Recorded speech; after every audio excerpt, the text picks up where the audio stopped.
boy, the Raiders are making a slew of moves. They have the first and the 14th picks in the draft, and as of today, over $280 million spent. That is the most of any team. Third down time. I feel like there should be like a ding. Third down, ding. Louis Riddick is back. Last week, let's also keep in mind the Raiders shipped off Max Crosby to Baltimore. Then they handed out a ton of money, $281.5 million in free agency. Then there is the draft. They've got the first pick. They've got the 14th pick. Do you like what they're doing? Do you like how aggressive they seem to be right now? Yeah, look, they have nothing but assets with which to work with. Look, starting off free agency, they had, I think it was like $20 million more than the second place team in terms of cap room. So they had to spend the money. You have to give it to somebody. You can't keep it. And then when you're talking about these dual ones that they have this year, right now, John Spytek, the general manager, has nothing but assets with which to work. So what do? You go out and you say, hey, look, we need to get a guy who's at the command and control center with our quarterback. And we have a guy who will be the centerpiece of the offense on the offensive line. You get Tyler Linderbaum, and you pay him $27 million per year, which is like $9 million more than number 2 on the list in terms of average per year at the center position, which is Creed Humphrey down in Kansas City. That's mind-blowing. On defense, though, is where they really needed to do some work, especially with the loss of Max Crosby. And they have really been handing out a ton of money on this side of the ball, too, especially at linebacker where they signed Quay Walker. They signed Nakobe Dean from Green Bay and Philadelphia, respectively. They get Taron Johnson from Buffalo to play the nickel position, Kwity Paye from the Colts to play the defensive end position. And quite honestly, this is just the beginning. Okay. They have a lot more to do. Okay, so let me ask this question. It is just the beginning, and obviously they still have to go out and get their quarterback. Yeah. But there was a part of me up until today that thought they're rebuilding, they've got to build something. But the way they're assembling this pieces and parts together with the speed that they are, it almost feels like they're setting the tone that this isn't a rebuild. This is almost a win now. I'm not saying like championship, but I'm saying this is not, we're starting at the ground up. Well, I would disagree with you in this regard. They don't have any players. They had a lot of free agents, especially on the defensive side, where guys were just going to be not under contract, and they weren't sure. And quite honestly, based upon how they played last year, especially on the defensive side, would you want to re-sign them anyway? No. So they have to make a lot of transactions. They have to, because they have to assemble a roster.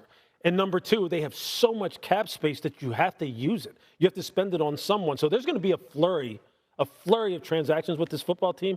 And then they got all those picks. I believe it's 11 picks in this draft. They're going to use every one of them. No question. All right. That's third down. Just one more to go. Got any more? Got any more? Ready? Yeah, Looks like Nightline. I feel like I'm doing Nightline from the Thunderdome. Now, Alec Pierce, he gets done a huge 4-year, $116 million contract. Kenneth Walker will be going to the Kansas City Chiefs, solidifying their backfield. Jalen Phillips, 4-year, $120 million deal with the Carolina Panthers. By the way, the Wi-Fi in this room, Pat, is not working very well. I'm trying to get things out here. It's not working. Isaiah Likely now reuniting with John Harbaugh in New York. Mike Evans to the 49ers on a 3-year deal. We mentioned Tua and the Atlanta Falcons. He plans to sign a 1-year deal with the Atlanta Falcons. There have been a lot of moves today. It's understandable. Hey, I'm editing here from the Thunderdome in Indianapolis. That's all I do. Free agency roaring out of the starting blocks, and it was certainly a good day to be a wideout. Alec Pierce, the biggest winner, a 4-year, $116 million deal to stay in Indy. Mike Evans leaves Tampa Bay after 12 seasons to go to the Niners. Michael Pittman, now a Steeler. Rashid Shaheed staying in Seattle. It is fourth down now with our man Louis Riddick. So big moves on day one for the receivers. Let's go through these. Dice them up for us, Louis. Start with Mike Evans. Yeah, Mike Evans is now going to be counted on to be wide receiver number 1 out in San Francisco at a soon-to-be 33 years old. Look, this is the kind of the responsibility that he wanted. This is the kind of role that he wanted, and he's going to have to step right into that. He's going to have to really provide veteran leadership for this young wide receiver group, namely a guy like Ricky Pearsall, who's now entering his 3rd season. Brandon Ayuk is no longer in the equation. He's going to have to be a guy who Brock Purdy can go to in all types of situations, and he's going to be needed to produce. Alec Pierce, we thought that he wasn't even going to return to Indianapolis, but they really stepped up, paid him to the tune of about $27 million plus per season. And he's going to be a guy who's going to have to be a 3-level threat, not just a deep threat. He's going to have to run the entire route tree, which he is more than capable of, averaging over 20 yards per reception over the past 2 seasons is this simply ridiculous. He has all the tools. He hasn't even scratched the surface of really what he can do in his career. Michael Pittman Jr., he leaves the Indianapolis Colts and goes to the Pittsburgh Steelers, where he's going to be paired with DK Metcalf. He's a guy who complements what DK brings to the table, I believe, perfectly. DK is the deep threat, the third-level threat. Michael Pittman Jr. is a guy who really concentrates on the first and second level, running the shallow crossers, the intermediate dig routes, working between the numbers, highly contested areas, tough after the catch, he'll block.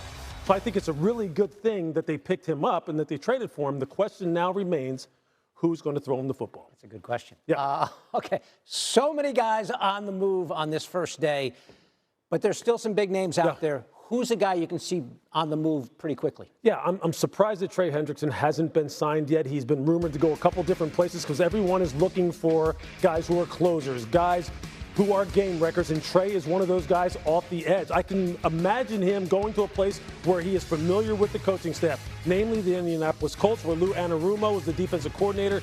He had him in Cincinnati. Trey had the most successful run during his career as far as sacking the quarterback when Lou was the defensive coordinator. That's the kind of thing that naturally just fits when you're talking about free agency. I wouldn't be shocked if Indianapolis steps up to the table there. Okay, that would be something. Yeah. Louis Riddick, a 4-down analyst. There you go. Given a not bad. Lot of reps here. And Louis Riddick, to at least try to figure it all out. Like if your mind is going in a million different directions, you're not alone. Let's start with Tua and the situation in Atlanta. Keep a couple of things in mind. Penix tore his ACL week 11. The return is TBD, but there's hope that maybe he'll be back to start the season. So as far as where Tua fits in here, like, how is the fit in Atlanta?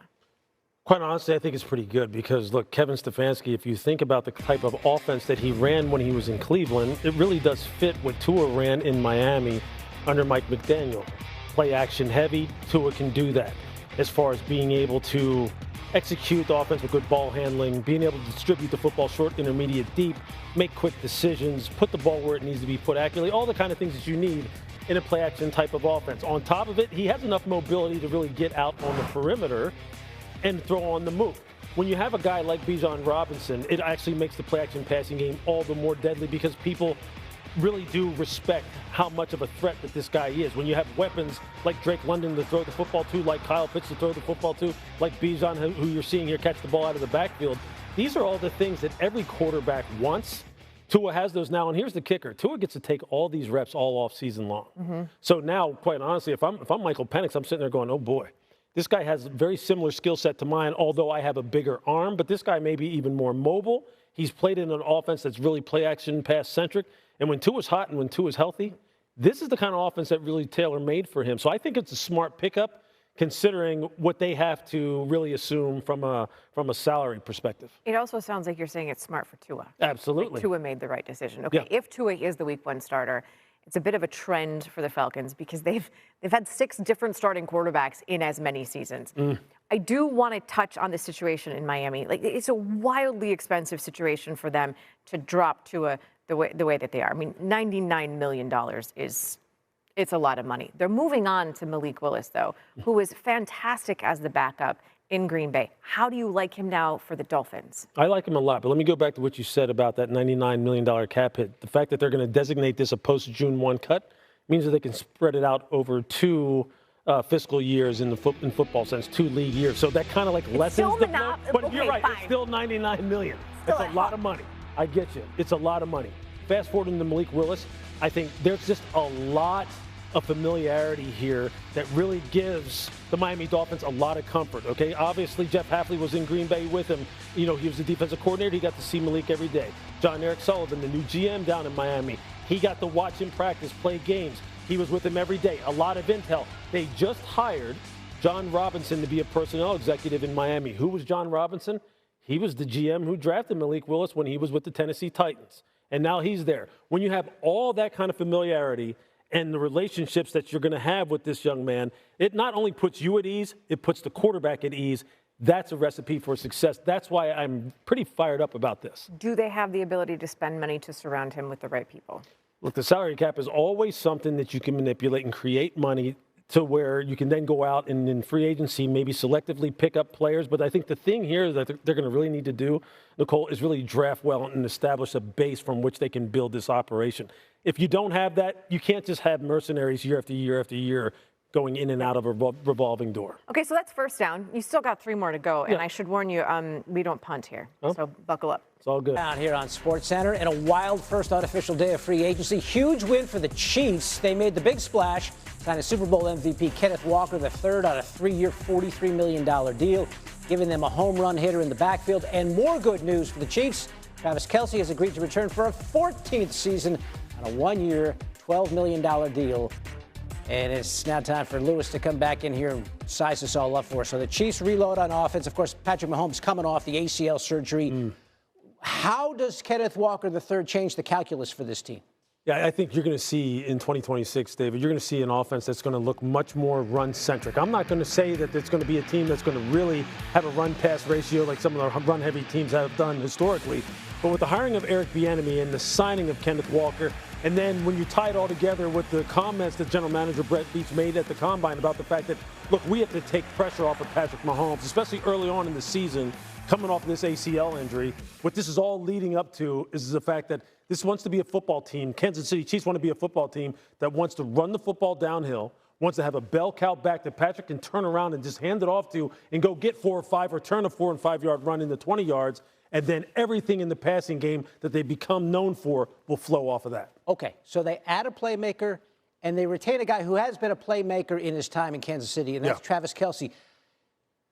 He's getting a little long in the tooth here. Right. What are we seeing out of Kelce? What did you see out of him last year moving forward? Look, Travis was never like the kind of elite athlete that was going to be able to create separation simply because he was going to out-quick and or out-finesse, out-athlete the defenders he was going against. But he is super savvy, super smart. He's one of the best, just instinctive route runners that the game has ever seen at the tight end position. And I think you'll continue to see that. And again, building off of the whole emphasis on the running game, now that the play-action passing game is probably going to be something that's a little bit more formidable when you have a guy like Kenneth Walker, what's that going to do is that's just going to open up those second-level windows for Travis to be able to navigate, operate with more space, which makes him all the more dangerous when you combine that with his football IQ. Okay, this is a Chiefs team. Remember, they won just 6 games last season, missed the playoffs for the first time in 11 years. Lewis coming back for a third down in just a minute.